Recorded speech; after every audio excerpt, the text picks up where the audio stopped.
Station దాకా వెళ్తున్నా, అక్కడ ఒక ముసలమ్మ కనిపించింది. బిడ్డ ఇట్లా అనిపించింది, మీకు క్రైస్తవులా అని అడిగింది. అవునమ్మా చెప్పు అంటే, ఇట్లా నా కొడుకు నన్ను వదిలేసి వెళ్ళిపోయాడు, కొంచెం ప్రార్థన చెయ్యి అంటే నేను డాడీకి కాల్ చేశాను. డాడీకి కాల్ చేసి డాడీకి కాల్ లిఫ్ట్ చేయలేదు. సరే అని నేనే ప్రార్థన చేశాను.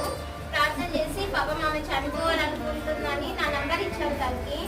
అమ్మ మీ కొడుకు రాకపోతే నాకు కాల్ చేయండి, నేను వచ్చి తీసుకెళ్తాను అని. తర్వాత నేను బాబుని తీసుకొని ఇంటికి వచ్చేసాను. నేను ఇంటికి వచ్చేటప్పుడు నాన్నగారు కాల్ చేశారు, డాడీ ఇట్లా ఆమె ఇట్లా ప్రార్థన అడిగింది, నేను చేసేసి వచ్చేస్తున్నాను అని. తర్వాత ఆమె 8:30 కాల్ చేసి నా కొడుకు వచ్చి నన్ను తీసుకెళ్ళాడు, నీ దేవుడు గొప్ప కార్యం చేశాడమ్మా, నీ ప్రార్థన దేవుడు వింటున్నాడు అని చెప్పింది.